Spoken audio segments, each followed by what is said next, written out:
सबसे पहले सब्सक्राइब करें, बेल आइकन पर प्रेस करें ताकि हमारी वीडियोस आपको सबसे पहले दिखाई दें। फिर उसके बाद लाइक, कमेंट एंड शेयर करें। Thank you. बिस्मिल्लाहिर्रहमानिर्रहीम। आज हमारे साथ हैं राना अब्बास साहब, जो कायद-ए-आज़म क्लब में 11 साइड खेलते हैं और जिन्होंने बहुत ज़्यादा फुटसॉल में नाम अपना कमाया है। और इनकी जितनी तारीफ़ की जाए कम है। झुकते हैं, ये हद से ज़्यादा मारते हैं, बहुत ही ज़्यादा शुगर वाले इंसान हैं। लेकिन कुछ लोग समझते हैं कि बड़े कोई सीरियस बंदे हैं और ये बंदा हमें मारेगा, लेकिन उन्हें नहीं पता जितना ये बंदा शुगर लगाता है फुटबॉल में, लेकिन ऐसा बंदा मैंने आज तक नहीं देखा। ये है राना अब्बास, गनर्स एफसी के प्लेयर, पीएफ अटैकर्स के कैप्टन और फाउंडर। जो ओरिजिनल जो टीम थी इनकी पीएफ अटैकर्स थी, जिसमें ये शुरू से खेलते हुए आ रहे हैं। इवन कि इनको एयरफोर्स से भी ऑफर आई थी और क्लब्स में भी थी ऑफर। अब इनकी इतनी एज नहीं है कि किसी अच्छे लेवल पे क्लब खेलें, लेकिन आपको अभी भी यकीन नहीं होगा इस बंदे को देखने के बाद भी आप ये कहेंगे भाई इस बंदे की एज गुजर गई है, लेकिन अभी भी ये यंग लड़कों से ऐसे कम्पीट करता है जैसे कि ये अभी फ्रेश कॉलेज से पास आउट हुआ हो। ठीक है राना अब्बास साहब, हमारा पहला सवाल ये है आपसे। आपने अपना फुटबॉल कैरियर स्टार्ट किया, क्योंकि फुटसॉल तो तब उस टाइम होती नहीं थी, तब होती थी 11 साइड। तो आपने कहाँ से स्टार्ट किया, किस क्लब से स्टार्ट किया और फिर कैसे आप फुटबॉल से फुटसॉल में आ गए? ये थोड़ा सा अपनी स्टोरी आप हमें बता दें। सबसे पहले तो अस्सलाम वालेकुम, कैसे हैं आप अंजय जी? ठीक है, अल्लाह का शुक्र। चलें जी, माशाल्लाह। बेसिकली स्टार्टिंग में तो पहले था ही फुटबॉल, तो फुटसॉल का कोई इतना कॉन्सेप्ट नहीं था। तो स्टार्ट किया था वही एयरफोर्स से, एयरफोर्स में खेलते थे। और बल्कि काफ़ी लेट फुटबॉल स्टार्ट किया, ऑल्दो मतलब स्टार्टिंग में क्रिकेट का ट्रेंड होता था, तो पहले स्टार्टिंग में क्रिकेट और फिर क्रिकेट से लेट मतलब ये कह लें कि 9th के बाद आप लोगों ने मतलब फुटबॉल की तरफ डाइवर्ट हुए थोड़े से, और फुटबॉल की तरफ आए और फुटबॉल स्टार्ट किया। तो इनिशियली जो एयरफोर्स के जो आप नॉर्मल जितने बॉयज़ होते थे, अपने एज फेलोज जो होते थे, उनके साथ ही खेलते थे। 11 साइड वहीं से स्टार्ट किया, फिर आहिस्ता आहिस्ता रोवर्स में मूव हुए 11 साइड के लिए। तो फिर 11 काफ़ी अर्सा रोवर्स में खेला हूँ मैं, तकरीबन 6-7 साल खेला हूँ। और फिर जब फुटसॉल का ट्रेंड आया तो फिर अपने ही एयरफोर्स के जितने लड़के थे हम लोग वो आपस में खेलते थे, मतलब के, तो वो पीएफ अटैकर्स के नाम से एक टीम बनाई थी। वहाँ पे काफ़ी अर्सा, बल्कि काफ़ी अर्सा खेले हम लोग पीएफ अटैकर्स की तरफ से। तो फिर उस आहिस्ता आहिस्ता करते मूव ऑन होते होते कायद-ए-आज़म में मूव हो गया 11 में। और फिर फुटसॉल में फिर आपको पता है गनर्स, फिनोमिनल्स, स्पिटफायर, चित्राल एफसी। तो फिर आहिस्ता आहिस्ता करते करते सब के साथ मतलब थोड़ा बहुत खेला है। ठीक हो गया।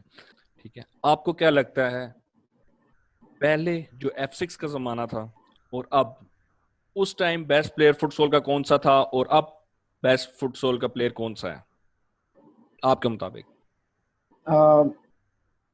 उस दौर में थोड़ी सी फुटसॉल थोड़ी चेंज था, मतलब आजकल के दौर में तो काफ़ी क्विक हो चुका है, और मतलब ज़्यादातर है ही फुटसॉल। अब आप ये कह लें कि आपको बहुत कम ही 11 साइड मिलता है।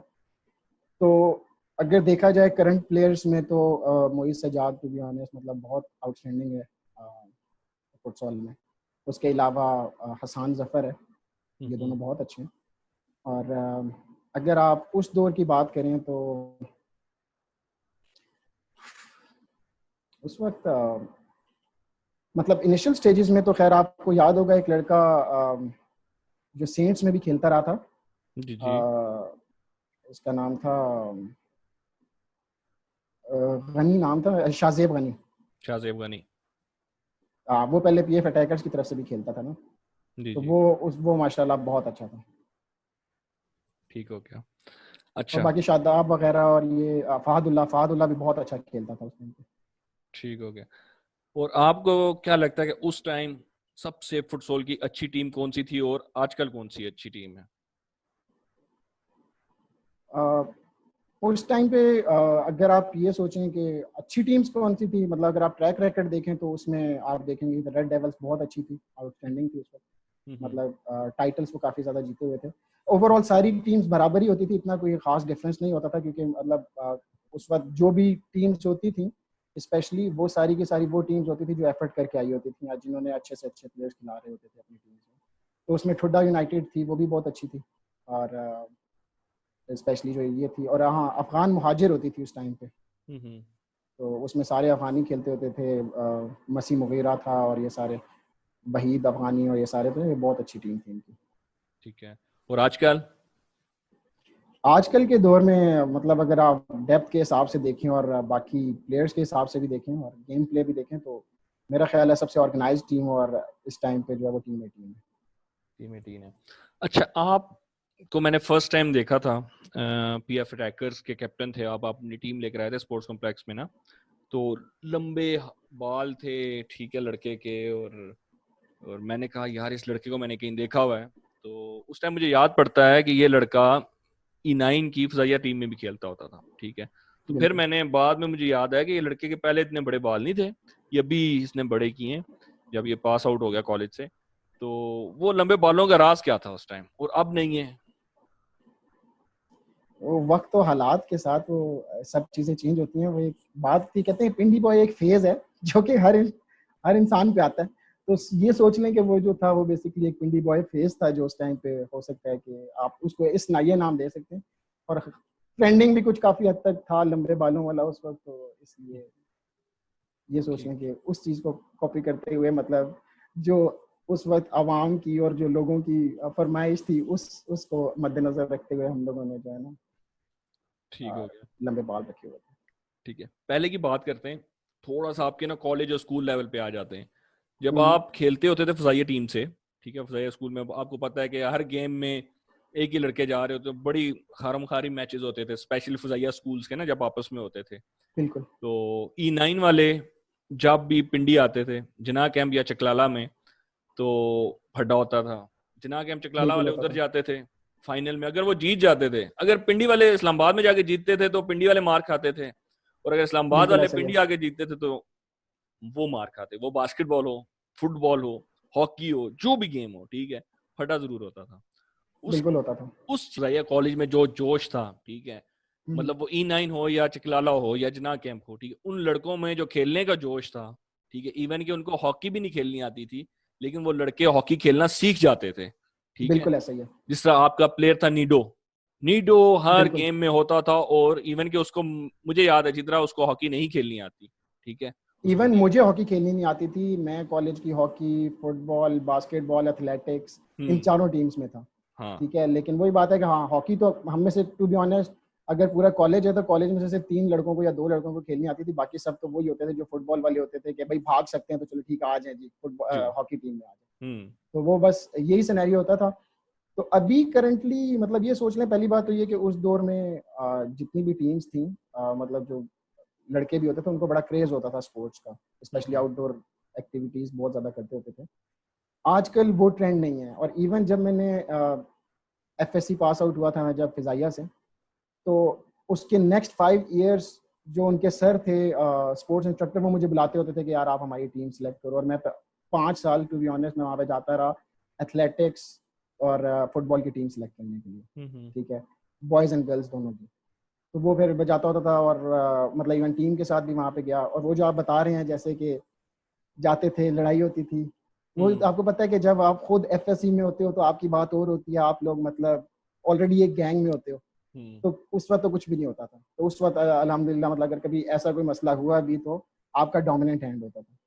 मतलब ये कह लें कि जब 3 साल बाद मैं एज अ कोच वहाँ पे गया तो वहाँ पे उन लड़कों ने मतलब वही सिनेरियो हुआ, जीत गए हम लोग, तो वहाँ पे लड़ाई होगी। तो फिर वही बात है कि वो फिर थोड़ा सा आप खुद समझदार हैं कि जब आप किसी के होम पे जाके खेल रहे हो तो काफी ज्यादा सिनेरियो जो होते हैं वो चेंज हो जाते हैं। तो वो एक थोड़ा ठीक हो गया, वर्स्ट सिनेरियो था। ठीक है। अच्छा, मैं लेकिन अगर वो बात है कि आजकल के दौर में लड़कों में वो जोश नहीं है जो मतलब उस दौर में होता था, जो स्पेशली आउटडोर एक्टिविटीज होती हैं वो अब आजकल के दौर में तो बस मोबाइल पे इनसे जो मर्जी गेम्स खिलवा लें तो कहते हैं बाहर धूप है तो अभी हम लोग नहीं जा सकते। अच्छा, मैं अगर कहूँ आपको, जो आपका एक नीडो प्लेयर होता था, ठीक, बंदे की फिटनेस बाकी गेम्स इतनी जल्दी वो कैचअप कर जाता था, वो सब कुछ कैसे होता था? अच्छा, वो नीडो एक पहली बात तो ये कि वो हमसे कोई 2 साल जूनियर था और माशाल्लाह बहुत ही आउटस्टैंडिंग टैलेंट था, नॉट जस्ट इन फुटबॉल, ठीक है। फुटबॉल के अलावा क्रिकेट भी आउटस्टैंडिंग खेलता था, ठीक है। उसके अलावा जो बाकी स्पोर्ट्स थी 100 मीटर्स और ये मतलब एथलेटिक्स की तरफ भी वो काफ़ी ज़्यादा बहुत अच्छा प्लेयर होता है, मतलब ऑलराउंडर, मतलब सारी गेम्स में वो बहुत अच्छा था, स्पेशली फुटबॉल और क्रिकेट दोनों में। अच्छा, उसका ये था कि जब भी आपको टाइम मिलता था या जब भी उसको टाइम मिलता था, उसका एक चीज़ जो मुझे बहुत अच्छी लगती थी, वो मतलब यंगस्टर्स जो होते थे वो उनको साथ ले जाता था, उनको सिखाने के बहाने ले जाता था, खुद भी उनके साथ खेलता था और खुद भी सीखता था और उनको बच्चों को भी सिखाता था, ठीक है। तो वो जो एक वो होता है ना इंसान को कि क्रेज होता है कि इस चीज़ को मतलब दूसरों को भी सिखाना है और खुद भी सीखना है, तो वो चीज़ जो होती है वो आपके अंदर काफ़ी ज़्यादा चेंजेस लेकर आती है। और उसकी जो बेस्ट पार्ट ये था नीडो का, कि मैंने आपको बताया कि वो जब प्लेयर्स को लेके जाता था अपने साथ तो बड़ा डेडिकेटेड होके सुबह 5-5 बजे मतलब फजर के बाद से लेके आप वो जाता था उनके साथ ट्रेनिंग वगैरह करनी, और ट्रेनिंग के फ़ौरन बाद फिर आप वापस आके दोबारा कॉलेज जाना। तो ये चीज़ें जो थी, अब ज़ाहिर बात है हर चीज़ एफर्ट मांगती है, तो होपफुली मैं ये कहता हूँ कि उसका जो हार्ड वर्क था या दूसरों के लिए जो उसकी बेहतरी वो चाहता था, तो वो उस चीज़ की वजह से ये कह लें कि उसने काफ़ी ज़्यादा लर्न किया और काफ़ी अच्छा था वो सारी स्पोर्ट्स में। ठीक है। अच्छा, आजकल के ज़माने में आ जाते हैं, आपको क्या लगता है कि जो मैं अब ये ऑप्शंस आपको दूंगा इसमें से बेस्ट डिफेंडर आपके मुताबिक कौन सा है? अब्दुल्ला हामिद, अब्दुल्ला शाह, तैमूर, एहसान, राणा साजिद या यासीन? ऑब्वियसली अब्दुल्ला शाह। अब्दुल्ला शाह, ठीक हो गया। इनमें से अब्दुल्ला शाह और बेसिकली एहसान खान दोनों बहुत अच्छे हैं, हम्म ठीक है। वैसे तो सारे ही बहुत अच्छे हैं, लेकिन ये है कि फिजिकली टफ है अब्दुल्ला शाह, और मतलब बाकी सारी चीज़ें भी काउंट करती हैं, तो उस चीज़ में आप ये कह लें कि अब्दुल्ला शाह को एक स्लाइट एज है बाकी सब के ऊपर। आपको क्या लगता है कि इनमें से सबसे अच्छा डिफेंडर कौन सा है? अजब, अरसलान भाई और यासीन? अजब, अरसलान और यासीन। जी। बेसिकली अजब और अजब भाई तो स्ट्राइकर हैं, और लेकिन एक्चुअली अरसलान मैं भाई। ये कह रहा हूँ कि ये लोग आजकल डिफेंडर खेल रहे होते हैं, ठीक है। बेसिकली हैं ये स्ट्राइकर और अरसलान भाई मिडफील्डर हैं, ठीक है। यासीर भी एक टाइम पे विंगर खेल रहा होता था, आगे खेल रहा होता था। आजकल तीनों ये पीछे खेलते हैं डिफेंस पे, ठीक है। गनर्स में भी खेलते रहे और यासीन जिस तरह अभी टीम पोपो में गया है तो वहां पर भी खेल रहा है। आपको क्या लगता है इनमें तीनों में से कौन सा अच्छा डिफेंस करता है? देखें, मैं वही बात करूंगा आपको कि पोजीशन डिफरेंस है दोनों में, तीनों में, ठीक है। अरसलान भाई की जो अरसलान भाई की जो पोजीशन है वो ये कह लें कि आप सीडीएम या मिड में है, और अजब भाई स्ट्राइकर है। यासीन तो मतलब अगर वो आगे खेला है तो वो बहुत कम टाइम के लिए खेला है। तो ज़ाहिर बात है अगर आप डिफेंसिव टैलेंट की बात करें तो ज़ाहिर बात है कि डिफेंस में ज़्यादा अरसा खेलना और वो चीज़ कोप अप करना उस चीज़ के साथ, तो ज़ाहिर बात है यासीन का ज़्यादा टाइम हो चुका है।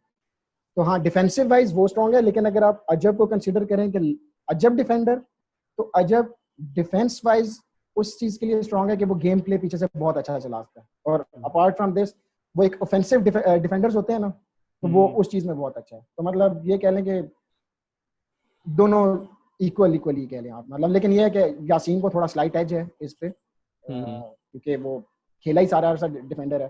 तो अजय भाई तो चले अभी जब कोई टीम को जरूरत होती है तो उस वक्त डिफेंडर खेलते हैं। ठीक हो लेकिन अगर गया। आप स्ट्राइक की बात करें तो स्ट्राइक में फिर सारी बात है अजय भाई ज़्यादा बेहतर है। अगर आप, मुझे पता है बाद में शायद आप ये सवाल लें हैं कि यासीन भी स्ट्राइकर है, अजय भाई भी स्ट्राइकर है, तो मैं बता दूं कि अजय भाई उसमें ज़्यादा अच्छे हैं। ठीक हो गया। मिडफील्डर्स हैं, आपको क्या लगता है इनमें से सबसे अच्छा मिडफील्डर कौन सा है? ठीक है, हमजा नुसरत, चीनी फिने कैप्सी वाला, मामू, आलमगीर, ओजिल, शयान, इनमें से? आप हसान जफर को मिस कर गए। चलिए सर, आपके लिए आसान जफर भी डाल देते हैं। सर मैं आपको बताऊं, वैसे मैंने आपको बता चुका, मैं कह रहा हूँ ओजिल, हसान जफर और हमजा नुसरत, ये तीनों मिड पे बहुत अच्छे हैं। लेकिन एक सिलेक्ट करना है। हाँ, अगर एक करेंगे तो वो मैं आपको ऑलरेडी बता चुका हूँ कि मतलब ओजिल जो है, एक तो उसकी पोजीशन वो है और उस पर वो बहुत आउटस्टैंडिंग है। हम्म, ठीक हो गया। अच्छा, इनमें से आपको क्या लगता है कि अच्छा मिडफील्डर कौन सा है? सलमान, फरदीन, अजब, शहरी या दानियाल? फरदीन। फरदीन, ठीक हो गया।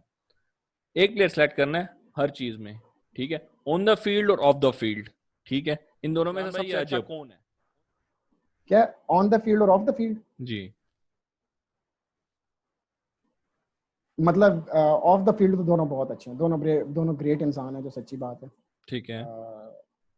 ऑन द फील्ड डेफिनेट सी बात है, मतलब क्योंकि अजब अभी करंटली फिटनेस में है, अरसलान भाई बीइंग मैरिड और बाकी सारी चीज़ों को देखना, अपनी जॉब वगैरह, और स्पेशली टोटल में आप जैसे लड़कों को संभालना, तो उस चीज़ के बाद मतलब ये कह रहे हैं ऑन द फील्ड मतलब अजब जो है वो उनको स्लाइट है, मतलब अच्छा खासा है। ठीक हो गया। अच्छा, आपको क्या लगता है इनमें से अच्छा कीपर कौन सा है? मुनीब, पीरा, गोहर, या फिर जाना जीसी यूनाइटेड का, राजा सोहेब गैरन एफसी का, और वदूद रिपर्स एफसी का? पीरा। पीरा। ठीक है। और बाकियों को क्यों नहीं सिलेक्ट कर रहे हो? पीरा में ऐसी क्या एक्स्ट्रा चीज है जिसकी वजह से आपने इसको सिलेक्ट किया है?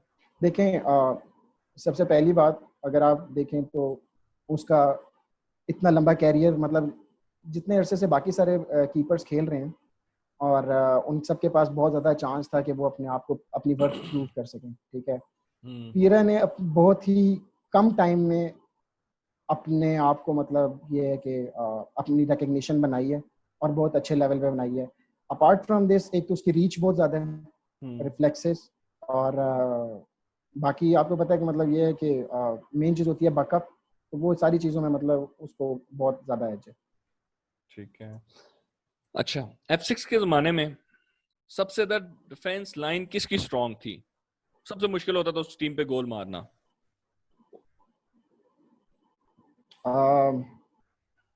अफगान महाजिर। अफगान महाजिर। और आजकल? आजकल टीम 18। टीम 18।